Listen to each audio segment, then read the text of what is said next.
All right, ladies and gentlemen, I'm here with one of my partners, Rafael. He helps us with our clients who are buying in Porto or investing in Porto. I'm not going to give you too much information about him. I'm going to let him introduce yourself. Rafael, thank you so much for taking time today. If you want to introduce yourself a bit. Oh, thank you so much, Joseph. Thank you all. I'm Rafael Nunes. I live in Porto for almost 6 years, and I'm from Brazil. And I went to real estate and property management as well because that's what my company do. Because I decided to change my life in Brazil. It was 2019, and then I wanted to invest in real estate in Portugal and start living with that. And I started studying Portugal. In Brazil, there were a lot of events talking about why to live and invest in Portugal. And then I ended up talking to a lot of people in Portugal, and I found some people that they are developers in Porto.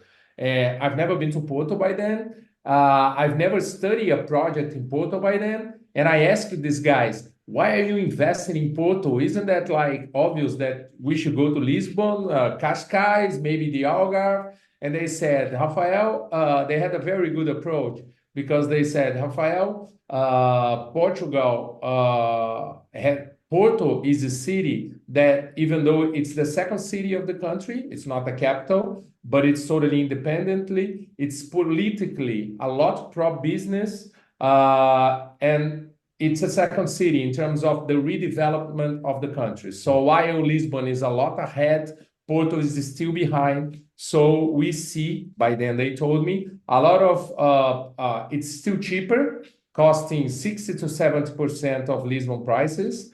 However, the rental prices, they are not that cheaper. They range from 80 to 90% of Lisbon prices. So it means that the yield of Porto is better.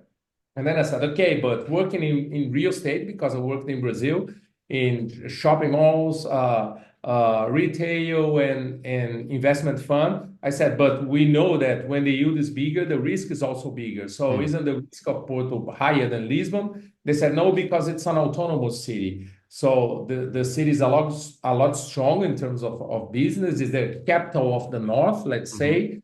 And as it is still behind of Lisbon, we see a lot of appreciation potential higher even than Lisbon because Lisbon is already more expensive than Porto. And I like that idea. And then I came to know Porto. And when I came to know Porto, I did like a business trip with a lot of meetings and knowing the city. I found out that they were right about the numbers and I fell in love with the city. So I said, so that's okay, let's invest in Porto and let's move to Porto. And then the journey started, and then I met some people in the real estate market here from where I invested in the property, and they said, we have a lot of people from Brazil, you have a track record on the real estate, we'd like to develop a business to sell Porto in Brazil. And I said, okay, let's do it because it makes a lot of sense. And then we went to Brazil to do some events to present Porto. It was at the end of 2019. And while I was doing that, I had my apartments that I purchased with my partner being managed by third-party companies in Portugal. We didn't get too happy because we always worked in companies that were from funds based on numbers. We have a lot of history working with data. We love the numbers. But we saw that even though the rental, we are a short rental the business, we saw that the companies, they were really good in the hospitality business, really professional, but we had an expectation to have some conversations more based in investment pitch, like numbers, what's the potential revenue of my property, what the margin should I have with my property, and we don't see that too much. So after all, when we were going to Brazil, of course, when you go anywhere to offer a real estate investment for foreigners, you need to offer the full package. Like the people, they need lawyers, they need accountant, they need to decorate the property, so they need the full support to invest in other country. We needed a company to bring to those events to be the company that should be our partner. And by then, my partner, Paula, she had already developed the full business plan of a short rental management company with the points of difference that we understood that even though Portugal has a lot of short rental management companies, there was a room for a company based on investors that are willing to invest based on data, on real information. We have a very good knowledge on pricing, working on consultancy, and etc. So that's what I did. We founded the company. We went to Brazil. Everything was really good, really smooth. And then it was January of 2020. We had our first client, and then the pandemic arrived. And after the pandemic arrived, the exchange rate in Brazil, the Brazilian currency by then was like €1 was 4.25 reais. And with the pandemic, the exchange rate, €1 became like 7.5 reais. Almost double. So the Brazilian market, yeah, almost double. And then the Brazilian market shut down because for a Brazilian, even though there is a huge connection from Brazil to Portugal, they said it's impossible to invest right now in Portugal. And the tourism was just gone. Yeah. We said, okay, what should we do now? And then we did two things. On the real estate, we aimed on the European market because we said if the world ends, like when a crisis comes, our look is always like, if the world ends, it doesn't make a difference if you have property, if you don't have, if you have money or not. So our expectation was, let's work thinking that the world is going to get back. So I aimed the European market because it was closer and cheaper to invest in Portugal. And then we did partnerships with some golden visa companies and etc. And the fact that being in Porto is always an advantage for us because most companies, they are based in Lisbon. Most foreigners, they are based in Lisbon. And when we developed a company in Porto, we know that this is an asset in terms of having good partnerships, such as the one that we have, because we are specialized in the Porto market. And then we did that, and then we ended up having some very good partners that brought us some clients from Europe, from Switzerland, from Germany, and then we started like to be much more international than we thought because we were initially focused in Brazil. And parallel to that, on the management side, we had a lot of partnerships, and we have with brokers, very good brokers in the market that we said, look, we are based on studies and numbers. So we have a methodology that as the real estate agents, they do analysis on the price of the property. We do a revenue potential analysis of every property since we have the address. So we offered for the real estate guys from the market, the good ones, that we can do a partnership that if you have a client, that this client, first, if he has a property, but the property doesn't have any tourists now, or if he's willing to buy a property, we have two solutions for that. First, the compensation model, when we manage the property, is not on the top of the revenue of the property, as the market generally works. Our compensation model is based on the operational margin of the property. So because the short rental market is generally a 50% margin for the owner, 65 before the commission. So what we do is that we take off the Airbnb or Booking.com commission, the utilities, the repair cost, which is something that concerns a lot the owners. So they are cleaning, laundry. So these are property costs. And after these costs, is that we charge our commission. So we have like this partnership. We are partners on the result of the property. And since a lot of the apartments were without tourists, if a property owner says, if the revenue is low, but I have to pay the same percentage commission anyway, that can be costly.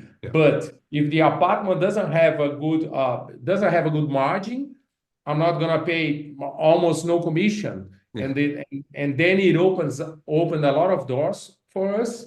And also the studies that a lot of real estate agents came to us and said, I have a client that he's willing to buy a property. So I need your study to help me sell this property with information.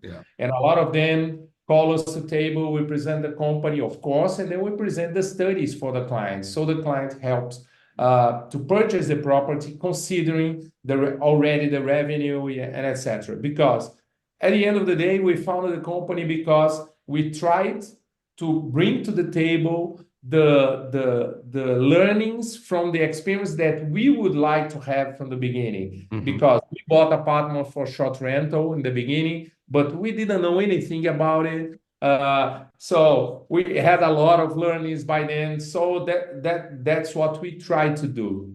And then we ended up growing the company. Now we are managing, we are getting now until the end of this year to 100 properties Wow. managing in Portugal.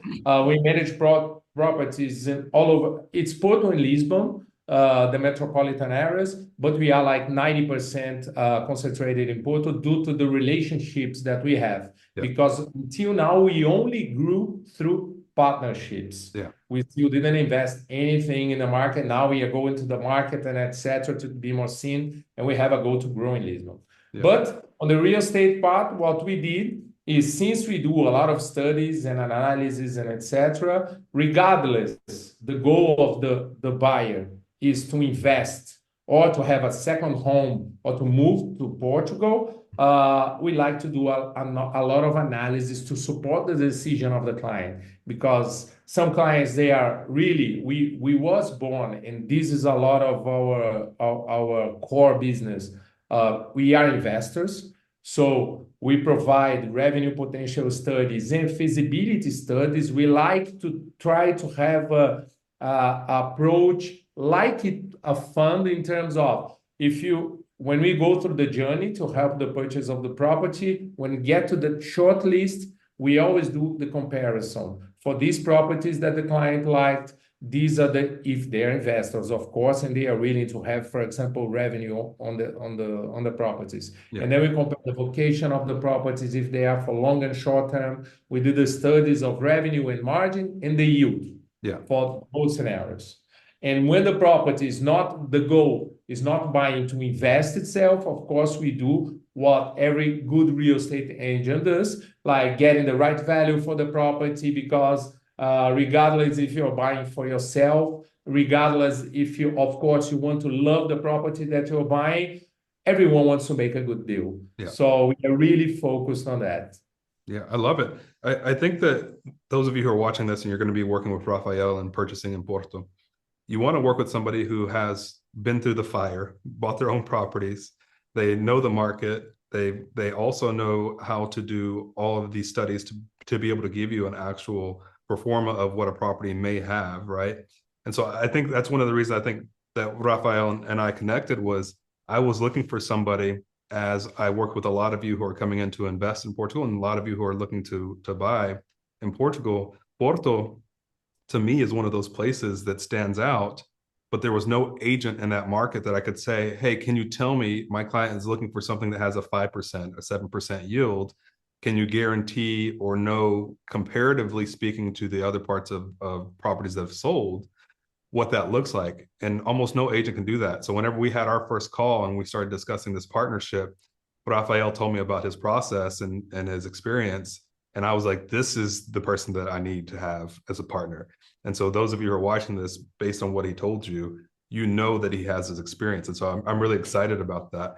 And so Rafael, thank you for sharing your story and what you guys do as a team. One thing that I think a lot of clients, I get this question all the time. I don't mean to ask it just off the cuff, but the question I always get is, where should I buy? Right?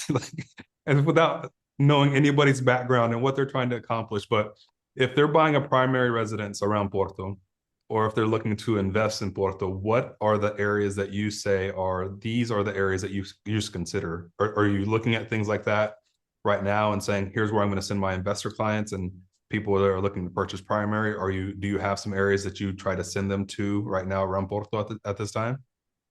Yes, it makes a lot of sense. That's a very good question. And the answer for that, I always give the direction first, not regardless, depending on the goal of the client. For example, if the client is a pure investor and say, I want to invest in a property that I want to benefit from the tourism, okay, for short rental market and etc. If this is the goal, there is for example, Porto has seven neighborhoods, seven parishes. Mm-hmm. Okay, there were much more in the past, and around 10 years ago, they gathered a lot of neighborhoods. And there is, for example, the main neighborhood in town that goes from the very well-known Luiz First Bridge up, that you have the Douro River side and etc. The real touristic part is Union of Cedo Feita. This parish concentrates 75% of the short rental apartments from Porto. Wow. So we have 7 neighborhoods, but we have one of them that holds 75% of the apartments and almost 80% of the revenue of the short rental market. Okay. The second neighborhood, which is just a side of Sedofeita and has the same characteristics, is Bonfim. Okay. Bonfim has around 13% of the short rental market. So if you're willing to go for the short rental market, like pure investment, these are the two neighborhoods that you are willing to aim. Yeah. Okay. But even though Porto is not a big, when we go to the metropolitan area, we have clients that they say, okay, I like that, but I would like to have a property there. I may also go to the short rental market, but I want to use more the property, and I want to have, because Porto has a very good thing that not everyone talks about. We have the beach in the city, in town. Yeah. So we have the Douro River, and the Douro River connects the Atlantic. So we have the beaches. So the wealthiest neighborhood in Porto is Foz. Okay, Foz is the beginning of the Atlantic. So like for the more upscale residential properties, that's a place to be. You are in the great neighborhood. But Matosinhos and Gaia are also two other neighborhoods that you also have the beach. You also can have very good views, and you have a lot of the new developments. So if the clients, they are coming from abroad to invest, but they are willing to invest in a property that they say, no, I want like more a bigger condo, I want more infrastructure. So probably this way to Matosinhos and Gaia across the ocean as well, the beaches, you have the newer, bigger projects with more infrastructure. Okay, so you have the old town, where it's very touristic, and the typical European buildings, 3 floors, 6 apartments per building. A lot of apartments don't have elevator. If you go to Foz, you are on the more upscale, and I could say that it's kind of halfway. You have some new constructions there, very nice boutique hotels as well. And you have Matosinhos and Gaia, where you have newer projects, bigger developments. I love it. So that's really interesting. So again, this is why Rafael and I work together, is because there's information that hopefully you just gathered that I had no idea even existed, the specific neighborhoods that you should be investing in and how concentrated they are. So I think that's really important for people to be able to get this knowledge that I don't even have. And that's, again, why we have these partnerships. One question for you, Rafael, is there anything that you want to add so that people get to know about you, the market, or anything that you want to add so that they just understand better who Rafael is or understand the market and what you guys do? Yeah, I think just a little bit more in terms of when I came to real estate, my story in Brazil was always in the real estate market, even though it was not like here in the mostly residential market. And I think what's important is I've always been a commercial guy, and I've learned from the beginning of the career working with my father. My father has always been a real estate agent, and I was doing that job since the beginning. And from being a real estate agent until a partner in a real estate fund where I worked, I always heard from the very good people that I knew that this is a relationship business. So that's why I really believe that I built a long career in Brazil. I built in my career now. I searched for this partnership with you, Joseph, and some partners. We don't have a lot of partners. Yeah. We don't need to have a lot of partners because we know that the filter is narrow. We know that we like to have very trustful partners, because at the end of the day, it's our work. Like we have clients, our recurrency on buying is very high because we like to help the clients. We are not in a hurry to do business. We are in a hurry to make our clients very full informed to be able to help the clients. So I think this is the most important in terms of what we do, because there are a lot of people selling. There are a lot of people in the market. So, and we are focused. When we talk about partnership, it is the same when I have clients that if they are willing to invest in Cascais or in Lisbon and etc., I'm not gonna try to talk to them about these places because Yeah, I know it's very good. It has a lot of good potential, but I think they must be in the hands of the people that truly yeah. will know about talking about this place. Exactly. And I think that's very good for people to understand. Another reason that we're connected and we've had a couple of phone calls is because we have a very like-minded idea of serving our clients at the highest level and also trusting each other, right? To make sure that we're doing our best work. So I really appreciate that. And I think people will appreciate that because it's not like fake trust or fake thing. It's all Yes. authentic, right? And I think that's why we connect so deeply. Um, and then based on trust, where can people trust that your favorite restaurant is if they're in Porto, where will they be going to eat? That's a very good question because when people do not know Porto, they think that Porto is like only the city. It's kind of half size of Lisbon, okay? But the metropolitan areas they make the population of both Porto and Lisbon. But anyways, even though Porto is smaller, Porto has a lot of all kinds of restaurants. So I say the same thing. If you want to be in the touristic side of the city, there are some obvious places. There is a restaurant called Flow. It's very nice restaurant, a high ceiling with. It's at the same time. It's like with. It's I could say contemporary food, but it's not fancy in terms of not. It's kind of casual, but it's very nice. Mm-hmm. But there is one restaurant that I knew from some clients from Germany. They Mm-hmm. presented me the restaurant, and then they invited me to go to a restaurant. It was a 8 course menu, and then I was like, okay, let's go there. But I used to go a lot to this kind of restaurants in São Paulo. But when I changed my life, I said, I don't know if I'm not into those that kind of restaurant. I went to the restaurant. I said, that's something wrong with you. I felt like if I was in South America, in somewhere like Peru, Colombia, Yeah. like colors, it's an event. There is a restaurant here called Chama, Chama. Okay. It's small, it's hard to have a table. You need to book in anticipation, but it's an event. So, like, they offer shots for people during the night. You Nice. take like a 3 hours having dinner there. So this is an experience. So in terms of experience, this was one of the best experience that I had in a restaurant Yeah. like that I've been to. But there is flow, and at Foz, if you want to say, I want to be in good restaurant, but I want to be out of the city center, there is a street at Foz. It's called Rua do Padrão, where there is a group that they own some restaurants. Mm-hmm. They have one called Casa Vasco, which is a tapas restaurant, very, very casual. They have Cafeína, which is the more classy Portuguese one, very nice. And we have the Asian one called Da Terra, which is great. Like we Brazilian, we love sushi. I don't know Mm-hmm. what happened that in Brazil, like São Paulo, I think it has the biggest number of sushi restaurants in the world, maybe more than New York, I don't know. But it's a great sushi place as well. And you didn't ask, but I have to say that Yeah. if you want to have the best experience view in a bar restaurant in Porto, there is a place called Praia da Luz. It's at Foz. It's inside of the sand.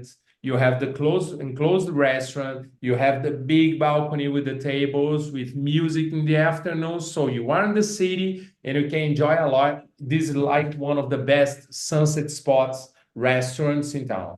I love it. Love it. Thank you for the suggestions. Ladies and gentlemen, if you're watching this video, obviously Rafael knows the area. He knows the restaurants. He knows all about the numbers in the market, and he's going to be your agent in Porto. And there's a reason again that I chose him. Lots of trust to be able to service you the best and having somebody that's an expert. Rafael, I just want to take a minute to say thank you so much for taking the time to come on here, allowing the client to get to know you before they start working with you. I think it's really important that they build this trust with you and understand who you are. So thank you for your time today. Thank you so much, Joseph. It's a pleasure working with you. It's a pleasure working with clients from abroad. We love that. We love to help in that journey. We love to help talking about the city. I think it's easy to say. And that's it. We are totally open here to help and to work together. Thank Wonderful. you so much. We'll talk soon. Thank you. Bye bye.